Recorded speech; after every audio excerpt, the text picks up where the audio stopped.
Hello student, आज हम नया अध्याय का अध्ययन करेंगे और बहुत ही रुचिकर अध्याय है, या हम कह सकते हैं कि बहुत ही मनोरंजक अध्याय है और उसका नाम है प्रहेलिका। प्रहेलिका अर्थात पहेलियां, जो हम अपने जीवन में आनंद की क्षणों को प्राप्त करने के लिए, अपने समय को व्यतीत करने के लिए कई बार हम उन पहेलियों का उपयोग करते हैं।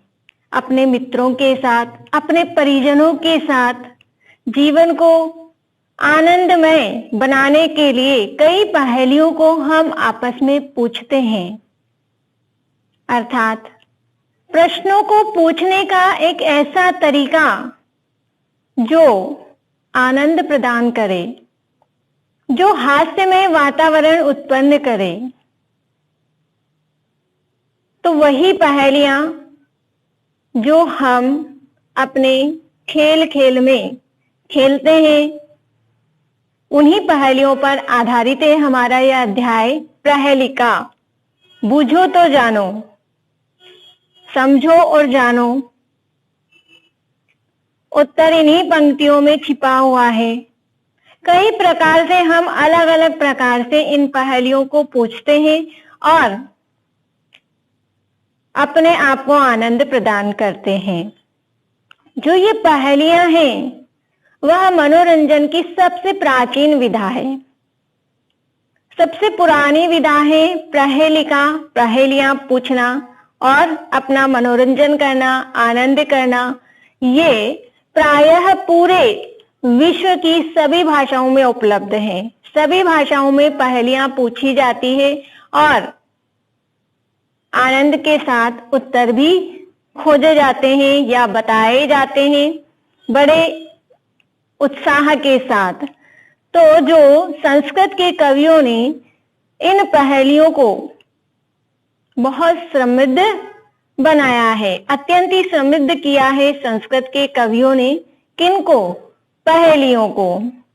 तो पहेलियां जो हैं वह एक तरफ तो हमें आनंद प्रदान करती है, खुशी प्रदान करती है, वहीं दूसरी तरफ हमारी मानसिक और बौद्धिक प्रक्रिया को भी तीव्रतर बनाती है।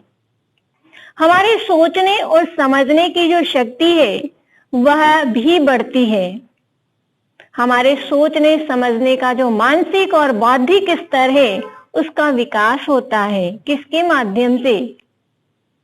इस मनोरंजक खेल के माध्यम से। और कौन सा मनोरंजक खेल? पहेलियां पूछो और उत्तर जानो, या बूझो तो जानो।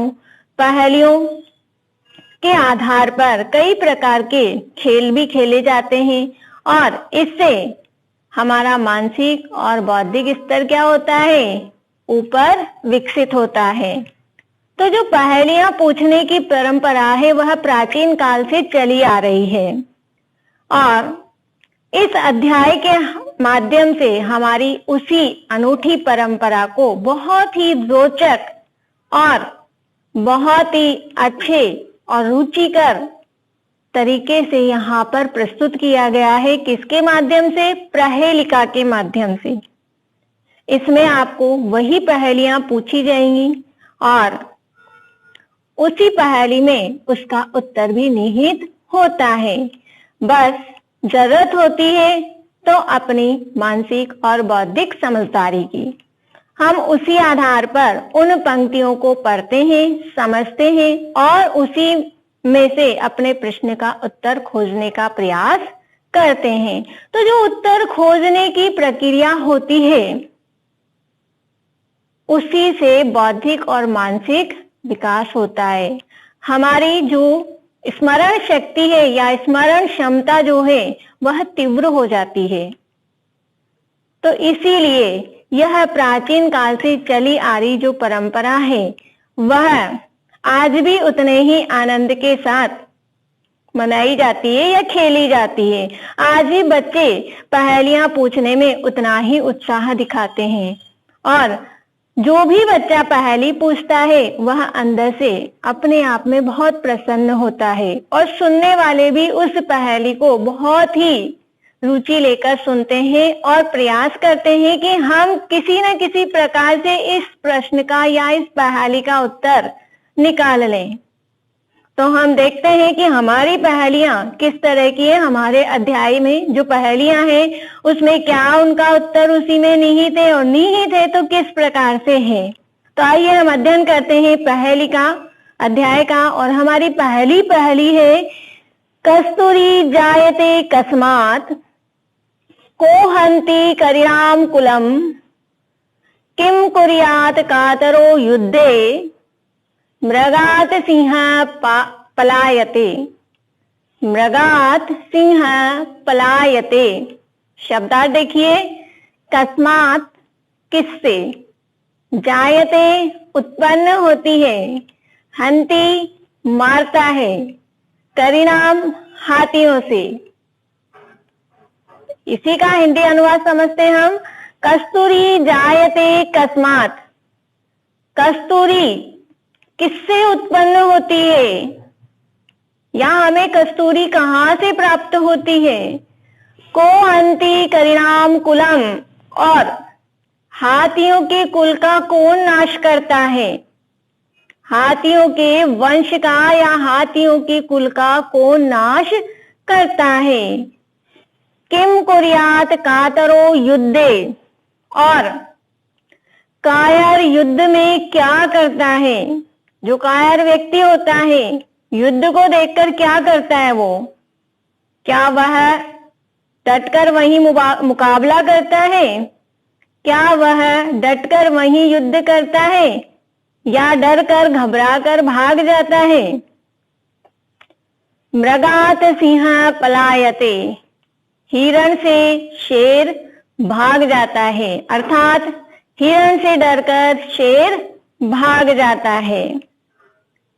तो हमारा जो पहेली में पहली पंक्ति दी गई है, प्रथम पंक्ति दी गई है, उसमें पूछा गया है कस्तूरी जायते कस्मात्, कि कस्तूरी किससे उत्पन्न होती है, किससे पैदा होती है।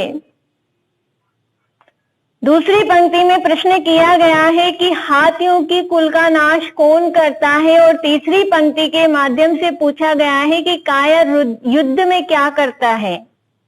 और इन तीनों प्रश्नों के उत्तर हमें हमारी चौथी पंक्ति दे रही है। चतुर्थ पंक्ति जो है वो हमारे तीनों प्रश्नों के उत्तर को साथ लेकर आइए। देखिए, मृगात् सिंह पाल्यते, हिरण से डरकर शेर भाग जाता है, अर्थात जो कस्तूरी है वह हमें मृग से प्राप्त होती है, हिरण से प्राप्त होती है। और हाथियों के कुल का नाश कौन करता है, शेर करता है। और कायर युद्ध में क्या करते हैं, पलायन कर जाते हैं, भाग जाते हैं। तो देखिए, हमारे जो पहेली का उत्तर है इसी पहेली के अंदर छिपा हुआ है। और तीनों प्रश्नों को पढ़ने के बाद चतुर्थ पंक्ति से हमें उत्तर प्राप्त हो रहा है। इसी का सरल अनुवाद देखिए, कस्तूरी किससे उत्पन्न होती है, हिरण से। हाथियों के कुल को कौन मारता है, शेर।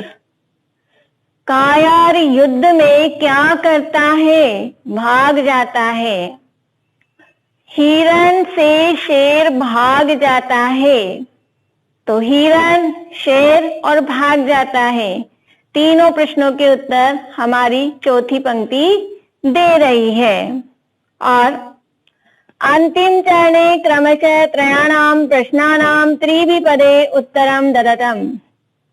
जो अंतिम चरण है, पहले का जो अंतिम चरण है, उसमें क्रम से अर्थात पंक्तिबद्ध रूप में क्रम से प्रश्नों के, तीनों प्रश्नों के उत्तर दिए गए हैं। बस हमें मानसिक रूप से और बौद्धिक रूप से उसे खोजने की आवश्यकता है। अगली पहेली देखते हैं हम। तो देखिए, सीमंतिनीषु का शांता राजा को भूत गुणोत्तम विद्वदभि का सदा वंध्या।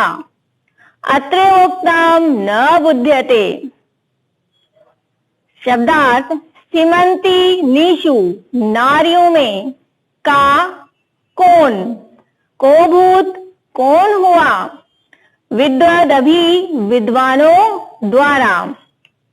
तो देखिए सीमंती नीषु का शांता, नारियों में कौन शांत है, अर्थात नारियों में किसका स्वभाव सबसे ज्यादा शांत है।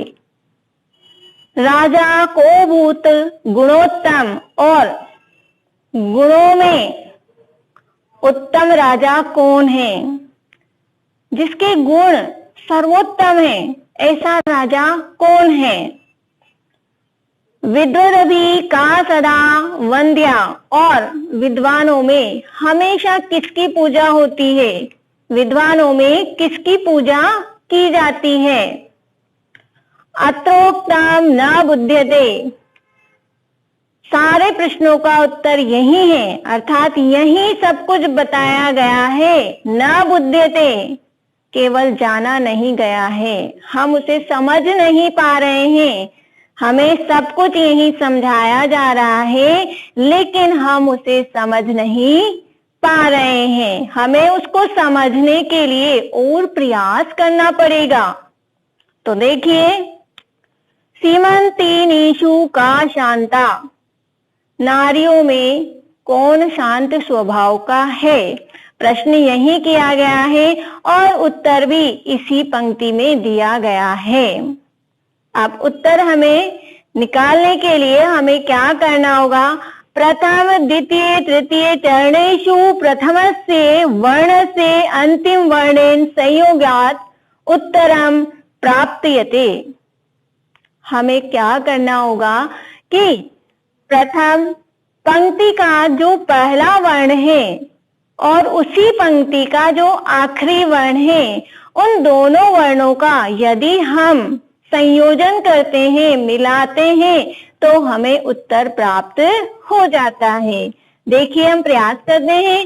सीमंती नीषु का शांता, नारियों में कौन शांत है, तो प्रथम पंक्ति का जो पहला वर्ण वो लिया है हमने सी, और प्रथम पंक्ति का ही अंतिम वर्ण है ता।